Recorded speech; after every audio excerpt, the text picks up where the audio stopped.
नमस्कार दोस्तों, आप देख रहे हैं टेक रिसर्च। आज हम बात करेंगे how to enter in stock market. हम मार्केट में इंटर कैसे करें। देखिए दोस्तों, बहुत सारे लोगों को कन्फ्यूजन रहता है।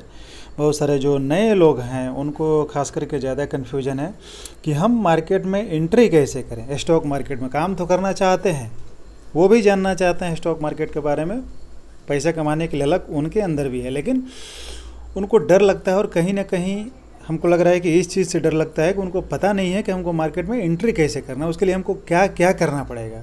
तो आज जो है दोस्तों, ये वीडियो बेसिकली उसी पे है कि how to enter in stock market. हम स्टॉक मार्केट में एंट्री कैसे करेंगे। तो चलिए हम आगे बात करते हैं, ज़्यादा टाइम नहीं लेंगे। तो देखिए दोस्त, आपके सामने एक फ़ोटो है, इसके ज़रिए मैं कुछ आपको क्लियर करना चाहता हूँ। एक सबसे पहले यहाँ फर्स्ट में आपको दिख रहा होगा, ये है मार्केट प्लेस, मतलब एक ऐसा जगह जहाँ पे बायर और सेलर दोनों लोग आते हैं और दोनों अपना एक, इसमें क्या लिखा हुआ है, stock market is a common place where different buyer and seller meet with either on market analysis and expectation. मतलब दोनों बायर और सेलर यहाँ पे आते हैं इस मार्केट में और दोनों कुछ अपनी उम्मीदें लेके आते हैं। कुछ उनके एक्सेप्टेशन रहता है और कुछ उनके व्यूज रहते हैं। सारे अपने अपने व्यूज, अपने अपने एक्सेप्टेशन, अपने अपने उम्मीदें लेके जो है मार्केट में आते हैं कि हम इतना कमाएंगे, हम उतना कमाएंगे, जो भी उनकी उम्मीदें रहती है। दूसरा चीज़ होता है ऑर्डर प्लेसमेंट। अब देखिए, ऑर्डर प्लेसमेंट करने के लिए हमको क्या करना पड़ेगा। हमें किसी भी स्टॉक को ख़रीदना है तो स्टॉक को ख़रीदने के लिए हमको क्या है, एक ब्रोकर की आवश्यकता पड़ती है। हमें एक ब्रोकर की आवश्यकता पड़ती है, जो ब्रोकर कोई भी हो सकता है। वो आपको जीरोधा भी हो सकता है, एंजल ब्रोकिंग भी हो सकता है, अप स्टॉक भी हो सकता है, शेरखान, या बहुत सारे ब्रोकर हैं। तो एक स्टॉक ब्रोकर की ज़रूरत पड़ती है। उस स्टॉक ब्रोकर के थ्रू ही हम मार्केट में अपना पैसा इन्वेस्ट कर सकते हैं, क्योंकि हम डायरेक्ट कंपनी से डील नहीं कर सकते हैं। तो इसलिए हमको बीच में एक स्टॉक ब्रोकर की ज़रूरत पड़ती है, जिसको कि हम जीरोधा या एंजल या अप स्टॉक या शेरखान, इनके नामों से जानते हैं। बहुत सारे ब्रोकर हैं और जो भी हैं, तो हमें उनकी ज़रूरत पड़ती है। तो हम क्या करते हैं, बेसिकली हम पैसा जो है उनके थ्रू इन्वेस्ट करते हैं। हम जो है, जैसे मान लीजिए कि यहाँ पे जीरोधा है। अब ये है, हम क्या करते हैं कि हम जो अपना पैसा लगाते हैं वो जीरोधा के थ्रू लगाते हैं। जीरोधा को या तो ब्रोकर कहें या गारंटर कहें या जो भी हैं, मतलब एक उसके तौर पे जो है ये ब्रोकर हमसे उसके लिए अपना ब्रोकरेज एक चार्ज करता है। जो भी ब्रोकरेज है, छोटा सा एक ब्रोकरेज चार्ज करता है और उसके बदले में हम स्टॉक खरीदते या बेचते हैं। वो इसी के थ्रू खरीदते या बेचते हैं। इसमें हमको एक अपना डीमैट अकाउंट ओपन करना पड़ता है और उस डीमैट अकाउंट में हमारे स्टॉक उसी डीमैट अकाउंट में रहते हैं। या तो वो इन्वेस्टमेंट हो या हम ट्रेडिंग करते हों, वो जो भी चीज़ें हो रही है वो हमारे डीमैट अकाउंट से ही होंगी। या जो भी स्टॉक हमारे, अगर हम उसको ख़रीद के होल्ड करते हैं तो वो हमारे डीमैट अकाउंट में पड़ा रहेगा। तो ये हो गया हमारा एक ब्रोकर।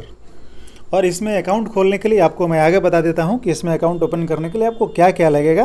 दूसरा, उसके बाद क्या होता है कि हमारा ऑर्डर प्लेसमेंट हो गया। अब तीसरी चीज़ आती है फ़ी। अब इसमें क्या होता है कि both buyer and seller are respective fee on the associate party such the stock broker the exchange the regularly body along the state and central government. अब इसमें क्या होता है कि कुछ टैक्सेस, जैसे हम बाई या सेल करते हैं ना, तो उसके कुछ टैक्स होते हैं। एक सबसे बड़ी चीज़ मैं आपको बता दूं कि हम स्टॉक मार्केट से जो अर्निंग करते हैं, स्टॉक मार्केट से जो पैसा हम कमाते हैं, उसके लिए हमको उसके बाद उस समय हम जो भी चार्ज देते हैं, उसके बाद हम बैंक में जमा करें या ना करें, या बैंक से निकालें या जमा करें, हमें उसमें कोई भी टैक्स गवर्नमेंट को देने की ज़रूरत नहीं होती है। वो इनिशियल में ही हम स्टॉक बाई करते समय या स्टॉक सेल करते समय जो फ़ी हम देते हैं, उसके बाद हमको कोई भी टैक्स देने की ज़रूरत नहीं है। तो इसमें हमको कुछ फ़ी भी देना पड़ता है, जिसमें गवर्नमेंट चार्जेज होता है और जिसमें ब्रोकरेज चार्ज। जैसे जीरोधा में मैंने अकाउंट ओपन किया या मैंने एंजल वन में अकाउंट ओपन किया, तो वो जो है बाई और सेल करने के जो चार्जेज लेते हैं, जो भी उनके चार्जेज हैं 5 से 7 रुपये जो भी होता है, वो कुछ चार्जेज लेते हैं और कुछ गवर्नमेंट का टैक्स होता है। ये कुल मिला जुला के पर ट्रेड शायद 20 रुपीज़ के आसपास आता है। बाई करेंगे तो 20 रुपीज़ और सेल करेंगे तो 20 रुपीज़, अगर हम ट्रेड करते हैं तो। बाकी इन्वेस्टमेंट के लिए सारे जितने ब्रोकर हैं वो सारे के सारे अभी फ्री ही रखे हैं। उसके बाद आता है 4 नंबर में हमारा क्या आता है, 4 नंबर में हमारा प्रॉफिट आ जाता है। जो हमारा फ़ी होता है उसको डिडक्ट करने के बाद जो अमाउंट बचता है वो हमारा प्रॉफिट होता है। और अगर हम नुकसान में हैं तो नुकसान में है तो भी हमें फ़ी देना है, और हम अगर प्रॉफिट में हैं तो भी हमें जो गवर्नमेंट के टैक्सेस हैं और जो हमारे ब्रोकर के चार्ज हैं वो हमको देना ही पड़ेगा। और उसके बाद जो बचता है वो हमारे प्रॉफिट एंड लॉस होंगे, डिपेंडिंग द मार्केट मूवमेंट। मतलब मार्केट जो भी मूवमेंट करता है उसके हिसाब से हमको या तो प्रॉफिट होता है या लॉस होता है, जो भी होगा इसके बाद हमको ये मिलेगा। अब चलिए हम बात कर लेते हैं कि हमें अकाउंट ओपन करने के लिए क्या क्या चाहिए, कौन कौन से डॉक्यूमेंट ज़रूरी हैं और हमें क्या क्या करना पड़ेगा। तो ये देखिए, हमें अकाउंट ओपन करने के लिए सबसे फर्स्ट हमको क्या चाहिए। सबसे फर्स्ट एक तो चीज़ मैं आपको सबसे पहले बता देता हूँ कि दोस्तों, अगर वीडियो अच्छा लगे तो आप लोग लाइक ज़रूर कर दीजिएगा और सब्सक्राइब चैनल को ज़रूर कर दें। और अगर आपको अकाउंट ओपन करना है तो जीरोधा, अपस्टॉक, इन सब का और फायर्स का भी, इन सब का लिंक हमारे डिस्क्रिप्शन में दिया हुआ है। आप वहाँ से जाके हमारे लिंक के थ्रू अकाउंट ओपन कर सकते हैं और हमारे टेलीग्राम से जुड़ जाइए। आपको जो भी लाइव मार्केट में सपोर्ट होगा वो आपको सब कुछ A to Z मिलेगा। तो चलिए हम बात कर लेते हैं कि हमको क्या क्या चाहिए। सबसे पहला तो हमें आधार कार्ड चाहिए।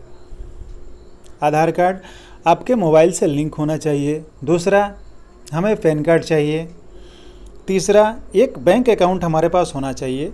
अगर वो ऑनलाइन है तो बहुत ही बेस्ट है, नहीं अगर नेट बैंकिंग है तो आप नेट बैंकिंग करा लीजिए। चौथा, बैंक का स्टेटमेंट, 6 महीने का बैंक का स्टेटमेंट चाहिए जो हमको अपलोड करना पड़ता है अपनी इनकम दिखाने के लिए कि हमारे पास इनकम के सोर्सेस हैं। पांचवा, ई सिग्नेचर, जो कि आपको ऑनलाइन सिग्नेचर करके आपको ऐड करना पड़ेगा। छठा, 6 नंबर है नॉमिनी डिटेल। आपको क्या है कि जो भी आप स्टॉक खरीदते हैं या बेचते हैं, जो होल्डिंग के लिए आप स्टॉक रखे हैं, तो उसके लिए आपको एक नॉमिनी आपको उसमें दिखाना पड़ता है कि ये नॉमिनी है। मतलब हमारे डेथ के बाद या हम जब ना रहें, जब अकाउंट पे हमारा कोई अधिकार ना रहे, तो नॉमिनी का 100% अधिकार हमारे अकाउंट पे होगा। वो 100% हमारे स्टॉक का उत्तराधिकारी होगा जो अमाउंट हमारे डीमैट अकाउंट में है। तो इसलिए हमको नॉमिनी डिटेल डालना ज़रूरी है। तो ये सारी चीज़ें आपको, ये 6 चीज़ें आपको लगेगी अकाउंट ओपन करने के लिए। आप चाहें तो ऑनलाइन अपने मोबाइल से खुद ब खुद आप ओपन कर सकते हैं, और नहीं अगर कर सकते हैं तो डिस्क्रिप्शन में हमारा व्हाट्सअप नंबर दिया हुआ है, आप उस पर जाके मुझे कॉल या मैसेज कर सकते हैं। और बाकी जीरोधा अपस्टॉक के लिंक भी दिए हुए हैं, आप उससे जाके उस लिंक पे अकाउंट ओपन कर सकते हैं। तो थैंक यू दोस्तों।